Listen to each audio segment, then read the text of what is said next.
Un curso de milagros. Capítulo 3. La percepción inocente. 3.1. Expiación sin sacrificio. Hay otro punto que debe quedar perfectamente claro antes de que pueda desaparecer cualquier residuo de temor que aún esté asociado con los milagros. La crucifixión no estableció la expiación, fue la resurrección la que lo hizo. Son muchos los cristianos sinceros que no han entendido esto correctamente. Nadie que esté libre de la creencia en la escasez podría cometer tal equivocación. Si se examina la crucifixión desde un punto de vista invertido, parece como si Dios hubiese permitido e incluso fomentado el que uno de sus hijos sufriese por ser bueno. Esa desafortunada interpretación que surgió como resultado de la proyección ha llevado a muchas personas a vivir sumamente atemorizadas de Dios. Tales conceptos antirreligiosos se infiltran en muchas religiones. El auténtico cristiano, sin embargo, debería hacer una pausa y preguntarse: ¿cómo iba a ser posible esto? ¿Cómo iba a ser posible que Dios mismo fuese capaz de albergar el tipo de pensamiento que sus propias palabras han señalado claramente que es indigno de su Hijo? La mejor defensa, como de costumbre, consiste en no atacar la posición de otro, sino más bien en proteger la verdad. No es muestra de sensatez aceptar un concepto si para justificarlo tienes que invertir todo un marco de referencia. Este procedimiento es doloroso en sus aplicaciones menores y verdaderamente trágico a una escala mayor. Con frecuencia, la persecución termina siendo un intento de justificar la terrible y errónea percepción de que Dios mismo persiguió a su propio Hijo en nombre de la salvación. Ni siquiera las palabras mismas tienen sentido. Superar esto ha sido sumamente difícil, pues si bien este error no es más difícil de corregir que cualquier otro, son muchos los que no han estado dispuestos a abandonarlo en vista de su inminente valor como defensa. Un ejemplo menos dramático es el del padre que dice: esto me duele a mí más que a ti, pero se siente exonerado al darle una paliza a su hijo. ¿Crees que nuestro Padre piensa realmente así? Es tan esencial eliminar cualquier pensamiento de este tipo que debemos asegurarnos de que nada semejante permanezca en tu mente. Yo no fui castigado porque tú fueras malo. La lección completamente benévola que la expiación enseña se echa a perder si se mancilla con cualquiera de las formas en que esta clase de distorsión se manifiesta. La afirmación, mía es la venganza, dice el Señor, es una percepción falsa mediante la cual uno le atribuye a Dios su propio pasado malvado. Ese pasado malvado no tiene nada que ver con Dios. Él no lo creó ni tampoco lo sustenta. Dios no cree en el castigo. Su mente no crea de esa manera.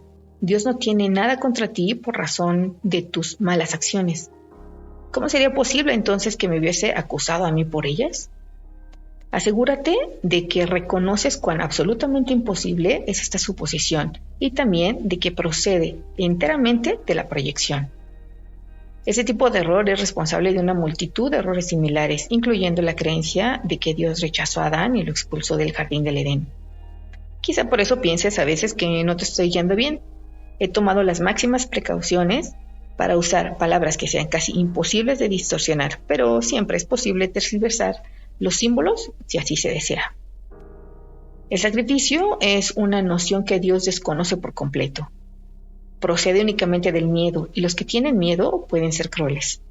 Cualquier forma de sacrificio es una violación de mi exhortación a que debes ser misericordioso tal como tu Padre en el cielo lo es. A muchos cristianos les ha resultado difícil darse cuenta de que esto les atañe a ellos.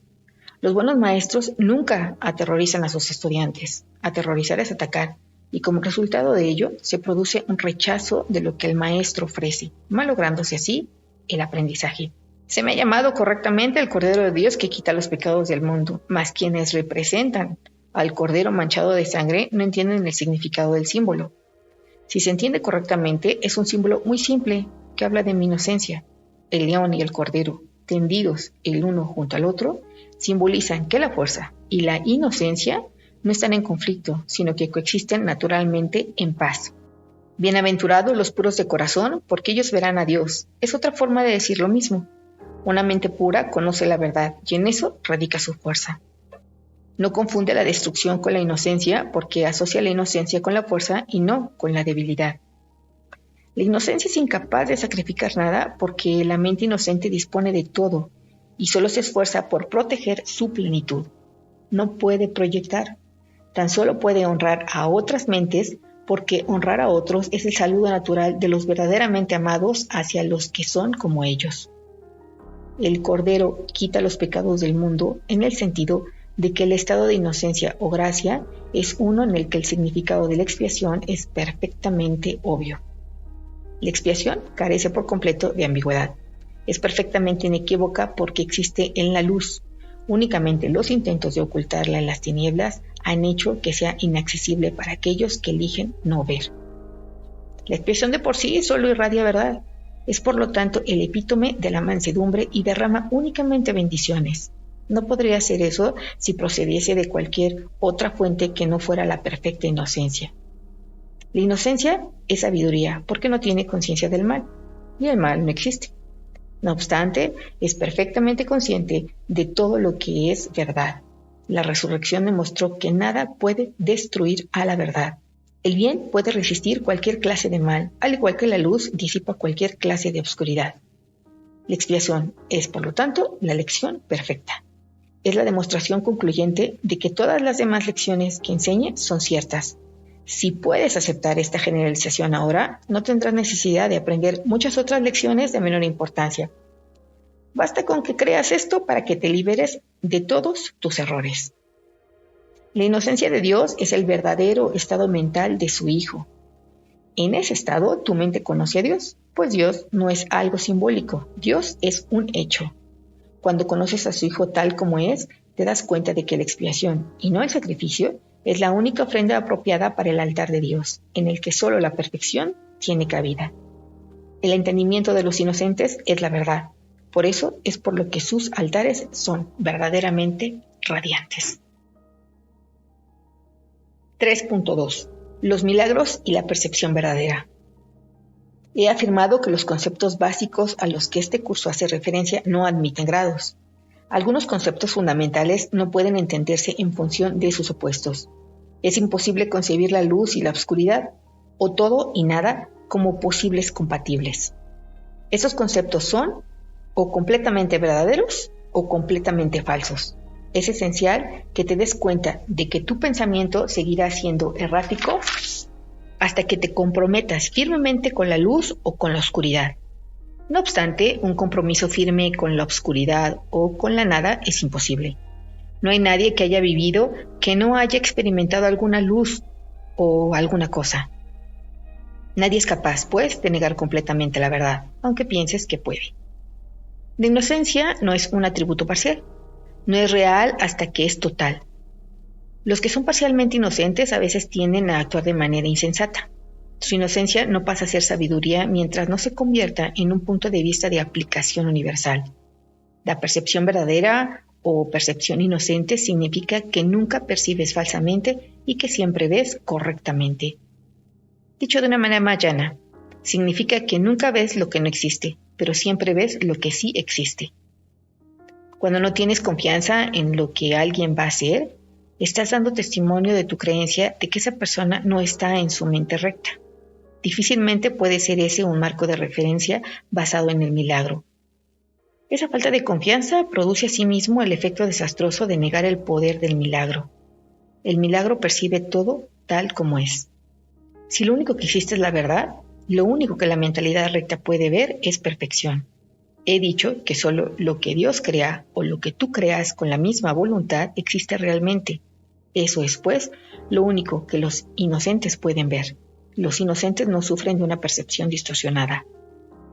Tienes miedo de la voluntad de Dios porque has usado tu mente, que Él creó a semejanza de la suya, para crear falsamente. La mente solo puede crear falsamente cuando cree que no es libre. Una mente aprisionada no es libre porque está poseída o refrenada por sí misma. Está, por lo tanto, limitada, y la voluntad no es libre de afirmarse a sí misma. Ser uno es ser de una misma mente o voluntad. Cuando la voluntad de la filiación y la del Padre son una, la perfecta armonía entre ellas es el cielo.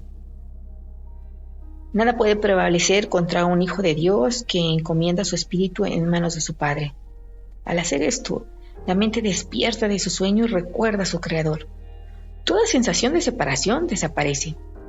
El Hijo de Dios es parte de la Santísima Trinidad, pero la Trinidad en sí es una.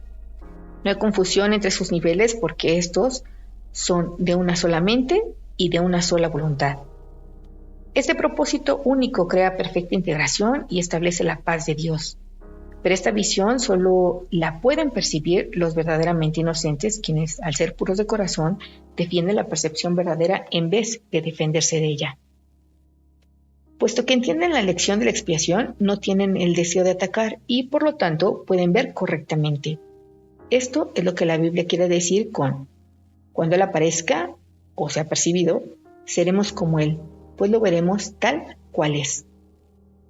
La manera de corregir las distorsiones es dejando de tener fe en ellas y depositándola únicamente en lo que es verdad. No puedes hacer que lo que no es verdadero lo sea. Si estás dispuesto a aceptar lo que es verdad en todo lo que percibes, dejas que sea verdad para ti. La verdad supera todo error, y aquellos que viven inmersos en el error y en la vacuidad jamás pueden encontrar consuelo duradero. Cuando percibes correctamente, cancelas tus percepciones falsas y las de los demás simultáneamente. Puesto que los ves tal como son, les ofreces tu aceptación de su verdad para que ellos puedan aceptarla en sí mismos. Esta es la curación que el milagro produce. 3.3. Percepción y conocimiento. Hemos estado haciendo hincapié en la percepción y apenas hemos hablado del conocimiento. Esto ha sido así porque la percepción tiene que ser corregida antes de que puedas llegar a saber nada. Saber es tener certeza. La incertidumbre significa que no sabes. El conocimiento es poder porque goza de certeza y la certeza es fuerza. La percepción es temporal. Al ser un atributo de la creencia en el espacio y en el tiempo, es susceptible de producir miedo o amor. Las percepciones falsas producen miedo y las verdaderas fomentan el amor, mas ninguna de ellas brinda certeza porque toda percepción está sujeta a cambios. Por eso es por lo que la percepción no es conocimiento. La percepción verdadera es la base del conocimiento, paréntesis, con C minúscula, pero gozar de conocimiento, paréntesis, con C mayúscula, es la afirmación de la verdad, y esto se encuentra allende cualquier percepción. Todas tus dificultades proceden del hecho de que no te reconoces a ti mismo, ni reconoces a tu hermano, ni reconoces a Dios. Reconocer significa conocer de nuevo, implicando que antes gozabas de conocimiento. Puedes ver de muchas maneras debido a que la percepción entraña interpretación, y eso quiere decir que no es íntegra ni consciente. El milagro, al ser una manera de percibir, no es conocimiento. Es la respuesta correcta a una pregunta, mas cuando sabes, no preguntas. El primer paso en el proceso de deshacer lo ilusorio es cuestionar su realidad. El milagro, la respuesta correcta, lo corrige. Dado que las percepciones cambian, su dependencia del tiempo es obvia. La forma en que percibes en cualquier momento dado determina tu comportamiento y las acciones solo pueden tener lugar en el tiempo. El conocimiento es intemporal porque la certeza es algo incuestionable. Cuando sabes, dejas de hacer preguntas. La mente que cuestiona se percibe a sí misma en el tiempo y por lo tanto busca respuestas para el futuro. Y la mente no receptiva cree que el futuro va a ser igual que el presente. Eso da lugar a un estado de aparente estabilidad que es normalmente un intento de contrarrestar el miedo subyacente de que el futuro va a ser peor que el presente. Este miedo coarta enteramente la tendencia a cuestionar. La verdadera visión es la percepción natural de la visión espiritual, pero es todavía una corrección en vez de un hecho. La visión espiritual es simbólica, por lo tanto no es un instrumento de conocimiento. Es, no obstante, un medio de percepción correcta, lo cual la sitúa dentro del propio ámbito del milagro. Una visión de Dios sería un milagro más que una revelación. El hecho en sí de que la percepción esté involucrada demuestra que la experiencia no pertenece a la esfera del conocimiento. De ahí que las visiones, por muy santas que sean, son efímeras. La Biblia te exhorta a que te conozcas a ti mismo, o lo que es igual a que tengas certeza. La certeza es siempre algo propio de Dios. Cuando amas a alguien, lo has percibido tal como es y eso te permite conocerlo. Hasta que no lo percibas primero tal como es, no lo podrás conocer. Mientras sigas cuestionando lo que Él es, estarás indicando claramente que no conoces a Dios. La certeza no requiere acción. Cuando dices que estás actuando basándote en tu conocimiento, estás confundiendo el conocimiento con la percepción. El conocimiento provee la fuerza para el pensamiento creador, no para la acción recta. La percepción, el milagro y la acción están estrechamente vinculados.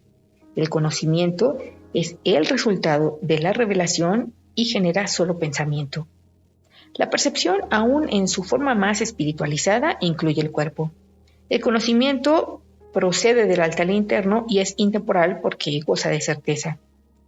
No es lo mismo percibir la verdad que conocerla. Una percepción correcta es necesaria antes de que Dios pueda comunicarse directamente con sus altares, los cuales Él estableció en sus hijos. En dichos altares es donde Él puede comunicar su certeza, y su conocimiento inevitablemente brindará paz. Dios no es extraño para sus hijos, ni sus hijos son extraños entre sí. El conocimiento precedió tanto a la percepción como al tiempo y finalmente los reemplazará. Ese es el verdadero significado de el alfa y la omega, el principio y el fin, y de antes de que Abraham naciese, era yo. La percepción puede y debe ser estabilizada, pero el conocimiento ya es estable. Teme a Dios y observa sus mandamientos. Pasa a ser, conoce a Dios y acepta su certeza. Si atacas el error que ves en otro, te harás daño a ti mismo. No puedes conocer a tu hermano si lo atacas. Los ataques siempre se lanzan contra extraños. Al percibir falsamente a tu hermano, lo conviertes en un extraño y por lo tanto no puedes conocerlo. Y al haberlo convertido en un extraño, le tienes miedo. Percíbelo correctamente para que lo puedas conocer. En la creación de Dios no hay extraños. Para poder crear como Él creó, tan solo puedes crear lo que conoces y lo que por ende aceptas como tuyo. Dios conoce a sus hijos con absoluta certeza. Los creó conociéndolos. Los reconoce perfectamente. Cuando ellos no se reconocen entre sí, no lo reconocen a Él. 3.4. El error y el ego. Las capacidades que ahora posees no son sino sombras de tu verdadera fuerza. Todas las funciones que tienes actualmente están divididas y son susceptibles de ser cuestionadas y puestas en duda. Esto se debe a que no tienes certeza acerca de cómo las vas a usar y por consiguiente eres incapaz de gozar de conocimiento. E igualmente eres incapaz de gozar de conocimiento porque todavía percibes sin amor. Antes de que la separación introdujese la noción de grados, aspectos e intervalos, la percepción no existía. El espíritu no tiene niveles, y todo conflicto surge como consecuencia del concepto de niveles. Solo los niveles de la Trinidad gozan de unidad. Los niveles producidos por la separación no pueden sino estar en conflicto. Esto se debe a que ninguno de ellos significa nada para los demás. La conciencia, el nivel de la percepción, fue la primera división que se introdujo en la mente después de la separación, convirtiendo a la mente de esta manera en un instrumento perceptor en vez de un instrumento creador. La conciencia ha sido correctamente identificada como perteneciente al ámbito del ego. El ego es un intento de la mente errada para que te percibas a ti mismo tal como deseas ser, en vez de como realmente eres. Sin embargo, solo te puedes conocer a ti mismo como realmente eres, ya que de eso es de lo único que puedes estar seguro. Todo lo demás es cuestionable. El ego es el aspecto inquisitivo del ser que surgió después de la separación, el cual fue fabricado en vez de creado. Es capaz de hacer preguntas, pero no de percibir respuestas significativas, ya que éstas entrañan conocimiento y no se pueden percibir. La mente está por consiguiente confusa porque solo la mentalidad uno está exenta de confusión. Una mente separada o dividida no puede sino estar confundida. Tiene necesariamente que sentirse incierta acerca de lo que es y no puede sino estar en conflicto, puesto que está en desacuerdo consigo misma. Esto hace que sus aspectos sean extraños entre sí y esa es la esencia de la condición propensa al miedo en la que el ataque siempre es posible. Tal como te percibes a ti mismo, tienes todas las razones del mundo para sentirte atemorizado. De ahí que no te puedas liberar del miedo hasta que te des cuenta no solo de que no te creaste a ti mismo, sino de que tampoco habrías podido hacerlo. Nunca podrás hacer que tus percepciones falsas sean verdaderas, y tu creación no se ve afectada en modo alguno por tu error. Por eso es por lo que en última instancia tienes que optar por subsanar la separación. No se debe confundir a la mente que goza de conocimiento con la mentalidad recta, ya que solo esta última está vinculada a la percepción verdadera. Puedes estar en tu mentalidad recta o en tu mentalidad errada, y aún esto es cuestión de grados, lo cual demuestra claramente que ninguna de ellas tiene nada que ver con el conocimiento. El término mentalidad recta se debe de entender como aquello que corrige la mentalidad errada y se refiere al estado mental que induce a una percepción fidedigna. Es un estado de mentalidad milagrosa porque sana la percepción errónea, lo cual es ciertamente un milagro en vista de cómo te percibes a ti mismo. La percepción siempre entraña algún uso inadecuado de la mente, puesto que la lleva a áreas de incertidumbre. La mente es muy activa. Cuando elige estar separada, elige percibir. Hasta ese momento su voluntad es únicamente gozar de conocimiento. Una vez que ha elegido percibir, no puede sino elegir de manera ambigua, y la única forma de escaparse de la ambigüedad es mediante una percepción clara. La mente retorna a su verdadera función solo cuando su voluntad es gozar de conocimiento. Esto la pone al servicio del espíritu, donde la percepción cambia. La mente elige dividirse a sí mismo cuando elige inventar sus propios niveles, pero no puede separarse completamente del espíritu, ya que de este es de donde deriva todo su poder para fabricar o para crear. Aún en la creación falsa, la mente está afirmando su fuente, pues de otro modo simplemente dejaría de existir. Esto último es imposible, no obstante, ya que la mente le pertenece al espíritu que Dios creó y que por lo tanto es eterno.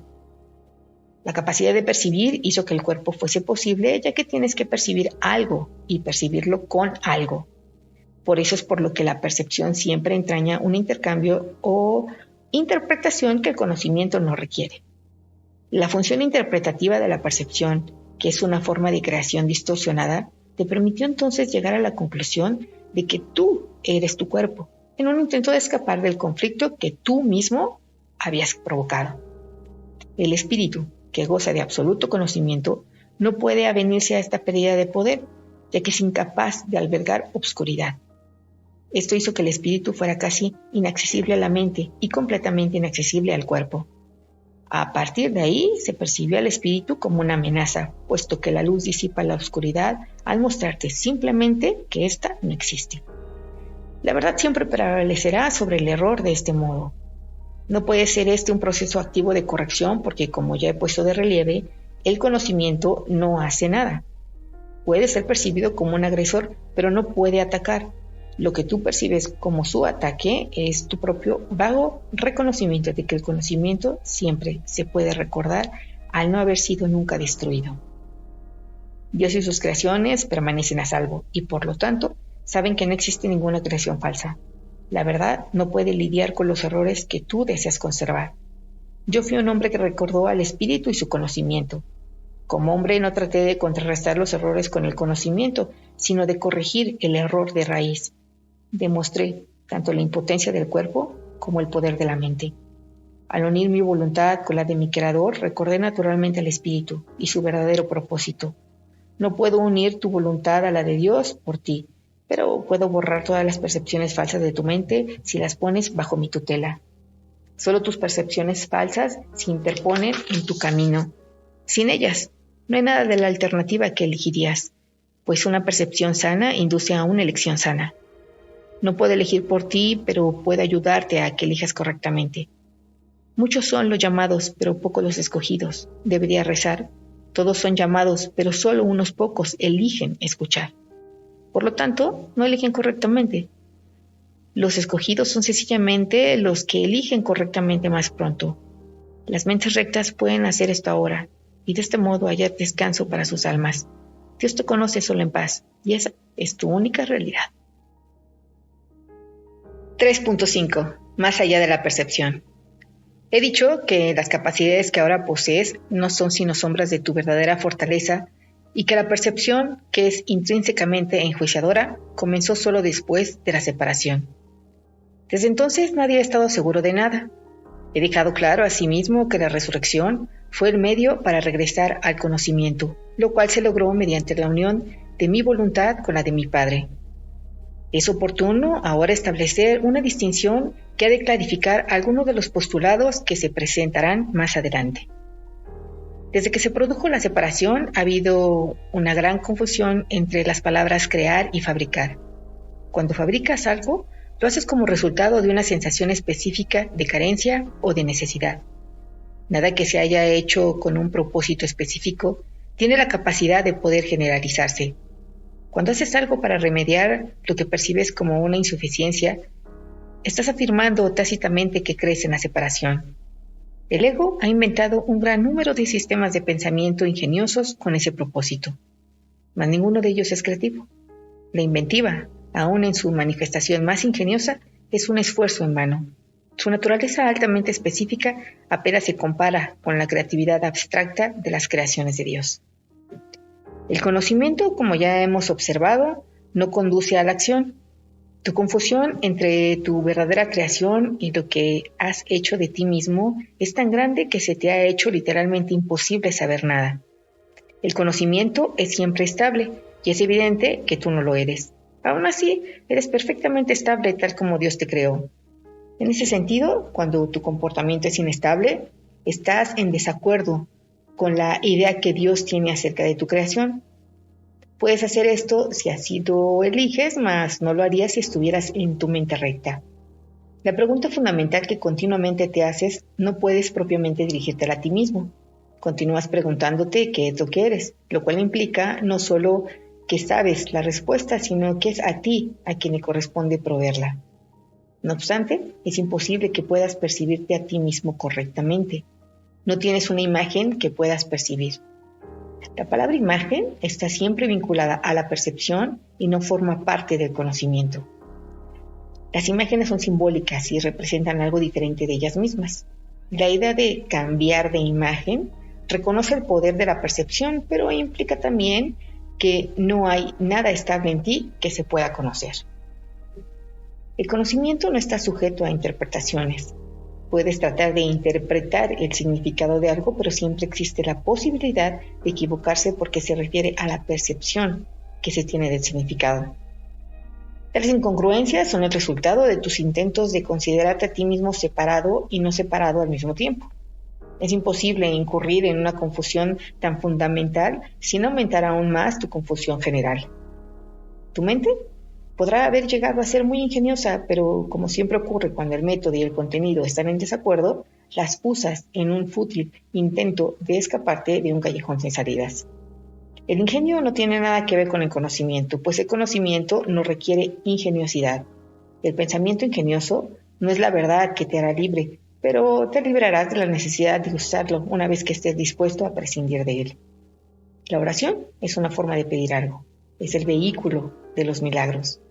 Mas la única oración que tiene sentido es la del perdón, porque los que han sido perdonados lo tienen todo. Una vez que se ha aceptado el perdón, la oración, en su sentido usual, deja de tener sentido. La oración del perdón no es más que una petición para que puedas reconocer lo que ya posees. Cuando elegiste la percepción en vez del conocimiento, te colocaste en una posición en la que solo percibiendo milagrosamente podías parecerte a tu Padre. Has perdido el conocimiento de que tú mismo eres un milagro de Dios. La creación es tu fuente y es también la única función que verdaderamente tienes. La afirmación Dios creó al hombre a imagen y semejanza propia necesita ser reinterpretada. Imagen puede entenderse como pensamiento y semejanza como de una calidad idéntica.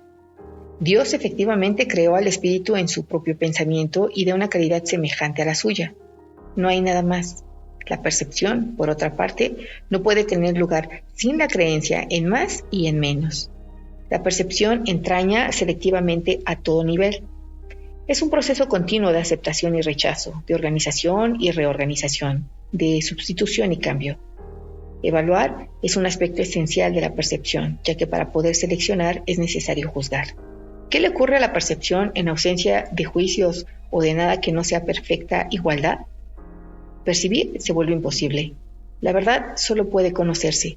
Toda ella es igualmente verdadera, y conocer cualquier parte de ella es conocerla en su totalidad. Únicamente la percepción entraña una conciencia parcial. El conocimiento trasciende las leyes que gobiernan la percepción porque un conocimiento parcial es imposible. El conocimiento es uno y no tiene partes separadas. Tú que eres realmente uno con él, solo necesitas conocerte a ti mismo para que tu conocimiento sea total. Conocer el milagro de Dios es conocerlo a Él. El perdón es lo que sana la percepción de separación. Es necesario que percibas correctamente a tu hermano debido a que las mentes han elegido considerarse a sí mismas como entidades separadas. El espíritu tiene absoluto conocimiento de Dios. En eso radica su poder milagroso. El hecho de que cada uno de nosotros disponga de ese poder en su totalidad es una condición enteramente ajena al pensar del mundo. El mundo cree que si alguien lo tiene todo, no queda nada más para los demás. Mas los milagros de Dios son tan totales como sus pensamientos porque son sus pensamientos. Mientras continúe habiendo percepción, la oración será necesaria. Puesto que la percepción se basa en la escasez, los que perciben no han aceptado totalmente la expiación ni se han entregado a la verdad.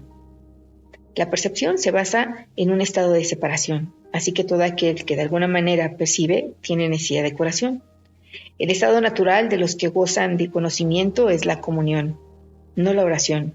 Dios y su milagro son inseparables. Cuán bellos son en verdad los pensamientos de Dios que viven en su luz. Tu valía está más allá de la percepción porque está más allá de toda duda. No te percibas a ti mismo bajo ninguna otra luz.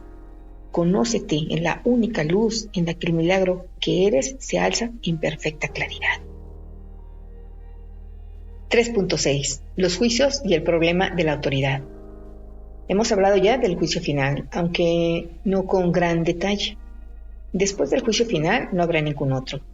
Dicho juicio es simbólico porque más allá de la percepción no hay juicios.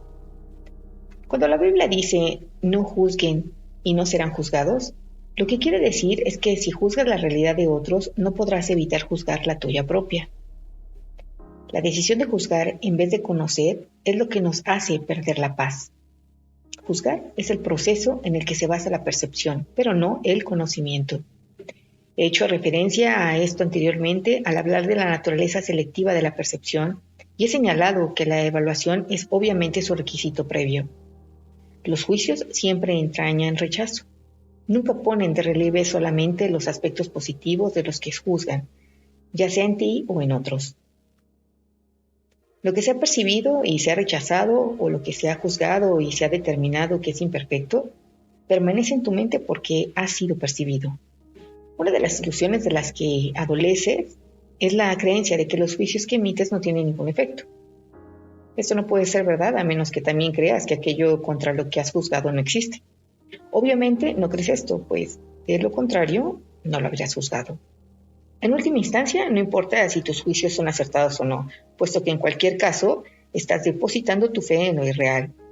Esto es inevitable, independientemente del tipo de juicio de que se trate, ya que juzgar implica que abrigas la creencia de que la realidad está a tu disposición para que puedas seleccionar de ella lo que mejor te parezca. No tienes idea del tremendo alivio y de la profunda paz que resultan de estar con tus hermanos o contigo mismo sin emitir juicios de ninguna clase. Cuando reconoces lo que eres y lo que tus hermanos son, te darás cuenta de que juzgarlos de cualquier forma que sea no tiene sentido. De hecho, pierdes el significado de lo que ellos son precisamente porque los juzgas. Toda incertidumbre procede de la creencia de que es imprescindible juzgar. No tienes que juzgar para organizar tu vida y definitivamente no tienes que hacerlo para organizarte a ti mismo. En presencia del conocimiento, todo juicio queda automáticamente suspendido y este es el proceso que le permite al conocimiento reemplazar a la percepción. Tienes miedo de todo aquello que has percibido y te has negado a aceptar. Crees que por haberte negado a aceptarlo has perdido control sobre ello. Por eso es por lo que ves es pesadilla o disfrazado bajo apariencias agradables en lo que parecen ser tus sueños más felices. Nada que te hayas negado a aceptar puede ser llevado a la conciencia. De por sí no es peligroso, pero tú has hecho que a ti te parezca que lo es. Cuando te sientes cansado es porque te has juzgado a ti mismo como capaz de estar cansado. Cuando te ríes de alguien es porque lo has juzgado como poco valioso. Cuando te ríes de ti mismo, no puedes por menos que reírte de los demás, aunque solo sea porque no puedes tolerar la idea de ser menos que ellos. Todo esto hace que te sientas cansado, ya que es algo básicamente descorazonador. No eres realmente capaz de estar cansado, pero eres muy capaz de agotarte a ti mismo. La fatiga que produce el juzgar continuamente es algo prácticamente intolerable. Es curioso que una habilidad tan debilitante goce de tanta popularidad. No obstante, si deseas ser el autor de la realidad, te empeñarás en aferrarte a los juicios. También les tendrás miedo al creer que algún día serán usados contra ti. Sin embargo, esta creencia solo puede existir en la medida en que creas en la eficacia de los juicios como un arma para defender tu autoridad. Dios ofrece únicamente misericordia. Tus palabras deben reflejar solo misericordia, porque eso es lo que has recibido y eso es lo que deberías dar. La justicia es un expediente temporal o un intento de enseñarte el significado de la misericordia. Es juzgadora únicamente porque tú eres capaz de cometer injusticias. He hablado de distintos síntomas y a ese nivel la variedad de los mismos es casi infinita. Todos ellos tienen, no obstante, una sola causa, el problema de la autoridad. Esta es la raíz de todo mal. Cada síntoma que el ego inventa es una contradicción debido a que la mente está dividida entre el ego y el Espíritu Santo, de tal modo que cualquier cosa que el ego haga es parcial y contradictoria. Esta posición insostenible es el resultado del problema de la autoridad, que al aceptar como premisa el único pensamiento inconcebible, solo puede producir ideas que a su vez son inconcebibles. El problema de la autoridad es en realidad una cuestión de autoría. Cuando tienes un problema de autoridad es siempre porque crees ser tu propio autor y proyectas ese engaño sobre los demás. Percibes entonces la situación como una en la que los demás están literalmente luchando contigo para arrebatarte tu autoría. Ese es el error fundamental de todos aquellos que creen haber usurpado el poder de Dios. Esta creencia les resulta aterradora, pero a Dios ni siquiera le inquieta. Él está deseoso, no obstante, de erradicarla, no como un castigo para sus hijos, sino solo porque sabe que les produce infelicidad. Las creaciones de Dios disponen de la verdadera autoría, mas tú prefieres permanecer anónimo cuando eliges separarte de tu autor. Al no tener certeza con respecto a tu verdadera autoría, crees que tu creación fue anónima. Eso te pone en una situación en la que lo único que parece tener sentido es creer que tú te creaste a ti mismo. La disputa acerca de tu autoría ha dejado a tu mente en tal estado de incertidumbre que ésta puede incluso llegar a dudar de que tú realmente existas. Solo los que abandonan todo deseo de rechazar pueden saber que es imposible que ellos mismos puedan ser rechazados. No has usurpado el poder de Dios, pero lo has perdido. Afortunadamente, perder algo no significa que haya desaparecido. Significa simplemente que no recuerdas dónde está. Su existencia no depende de que puedas identificarlo o incluso localizarlo. Es posible contemplar la realidad sin juzgar y sencillamente saber que está ahí. La paz es el patrimonio natural del espíritu. Todo el mundo es libre de rechazar su herencia, pero no de establecer lo que ésta es. El problema que todos tienen que resolver es la cuestión fundamental de la autoría. Todo miedo procede en última instancia y a veces por rutas muy tortuosas de negar la verdadera autoría. La ofensa no es nunca contra Dios, sino contra aquellos que lo niegan. Negar su autoría es negarte a ti mismo la razón de tu paz, de modo que solo te puedes ver a ti mismo fragmentado. Esta extraña percepción es el problema de la autoridad. No hay nadie que de una manera u otra no se sienta aprisionado. Si ese es el resultado de su libre albedrío, tiene, por ende, que considerar que su voluntad no es libre, o de lo contrario, el razonamiento circular de esta premisa sería evidente. El libre albedrío no puede sino conducir a la libertad. Los juicios siempre aprisionan, ya que fragmentan la realidad con las inestables balanzas del deseo. Los deseos no son hechos. Desear implica que ejercer la voluntad no es suficiente. Sin embargo, nadie que esté en su mente recta podría creer que lo que desea es tan real como lo que su voluntad dispone. En vez de busca primero el reino de los cielos y que tu voluntad sea antes que nada alcanzar el reino de los cielos. Y habrás dicho, sé lo que soy y acepto mi herencia. 3.7. Crear en contraposición a crear una imagen propia. Todo sistema de pensamiento tiene que tener un punto de partida. Empieza ya sea creando o fabricando, diferencia esta a la que ya hemos hecho referencia. La semejanza entre ambas cosas reside en el poder que tienen como cimientos. Su diferencia en lo que descansa sobre ellas. Ambas son piedras angulares de sistemas de creencias por las que uno rige su vida. Creer que un sistema de pensamiento basado en mentiras es débil es un error. Nada que un hijo de Dios haya hecho carece de poder. Es esencial que te des cuenta de esto, pues de lo contrario no podrás escapar de la presión que tú mismo has construido. No puedes resolver el problema de la autoridad menospreciando el poder de tu mente. Hacer esto es engañarte a ti mismo, y ello te hará daño porque realmente comprendes el poder de la mente. Comprendes también que no puedes debilitarla, de la misma manera en que tampoco puedes debilitar a Dios. El diablo es un concepto aterrador porque parece ser sumamente poderoso y sumamente dinámico. Se le percibe como una fuerza que lucha contra Dios por la posesión de sus creaciones. El diablo engaña con mentiras y erige reinos en los que todo está en directa oposición a Dios. Sin embargo, atrae a los hombres en vez de repelerlos, y ellos están dispuestos a venderle sus almas a cambio de regalos sin ningún valor. Esto no tiene ningún sentido.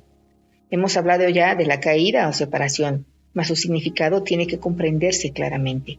La separación es un sistema de pensamiento que, si bien es bastante real en el tiempo, en la eternidad no lo es en absoluto. Para el creyente, todas sus creencias son ciertas. En el jardín simbólico se prohibió la fruta de un solo árbol, mas Dios no pudo haberle prohibido, o de lo contrario, nadie la habría podido comer. Si Dios conoce a sus hijos, y yo te aseguro que los conoce, ¿cómo iba a ponerlos en una situación en la que su propia destrucción fuese posible? Al árbol prohibido se le llamó el árbol del conocimiento. Sin embargo, Dios creó el conocimiento y se lo otorgó libremente a todas sus creaciones. Este simbolismo se ha interpretado de muchas maneras, pero puedes estar seguro de que cualquier interpretación que conciba a Dios o a sus creaciones como capaces de destruir su propio propósito es errónea. Comer de la fruta del árbol del conocimiento es una expresión que simboliza la usurpación de la capacidad de autocrearse. Solamente en ese sentido no son Dios y sus creaciones co-creadores. La creencia de que lo son está implícitamente en el autoconcepto, es decir, la tendencia del ser a forjar una imagen de sí mismo. Las imágenes solo se pueden percibir, no conocer. El conocimiento no puede engañar, pero la percepción sí. Puedes percibirte como tu propio creador, pero lo que a lo sumo puedes hacer es creértelo. No puedes hacer que sea verdad. Y como dije anteriormente, cuando por fin percibes correctamente, no podrás sino alegrarte de que sea así. Hasta entonces, empero, la creencia de que puedes es la piedra angular de tu sistema de pensamiento y utilizas todas tus defensas para atacar las ideas que podrían ponerla al descubierto. Todavía crees que eres una imagen que tú mismo fabricaste. Tu mente está en desacuerdo con el Espíritu Santo en este punto y no hay posibilidad de que esto se resuelva mientras te empeñes en creer lo que es literalmente inconcebible. Esa es la razón de que no puedas creer y de que tengas miedo de todo lo que fabricas. La mente puede hacer que la creencia en la separación sea muy real y aterradora, y esa creencia en lo que es el diablo es una idea poderosa, dinámica y destructiva que está en clara oposición a Dios debido a que literalmente niega su paternidad. Examina tu vida y observa lo que el diablo ha hecho, pero date cuenta de que eso que ha hecho se desvanecerá completamente a la luz de la verdad, ya que su cimiento es una mentira. El hecho de que Dios te haya creado constituye el único cimiento que no puede ser debilitado, ya que la luz se encuentra en él. Tu punto de partida es la verdad y tienes que retornar a tu origen. Mucho se ha visto desde entonces, pero en realidad no ha ocurrido nada. Tu ser no ha dejado de estar en paz, a pesar de que tu mente esté en conflicto. Todavía no has retornado lo suficiente y de ahí que tengas tanto miedo. A medida que te acercas a tu origen, experimentas el miedo a la destrucción de tu sistema de pensamiento como si se tratase del miedo a la muerte. Pero la muerte no existe. Lo que existe es la creencia en la muerte. La rama que no da fruto será cortada y se secará. Alégrate de que sea así. La luz brillará desde el verdadero cimiento de la vida y tu forma de pensar quedará corregida. No puede ser de otra manera. Tú que tienes miedo de la salvación, estás eligiendo la muerte. Vida y muerte, luz y oscuridad, conocimiento y percepción son conceptos irreconciliables. Creer que se pueden reconciliar es creer que Dios y su Hijo no pueden reconciliarse. Solo la unicidad del conocimiento está libre de conflicto. Tu reino no es de este mundo porque te fue dado desde más allá de él.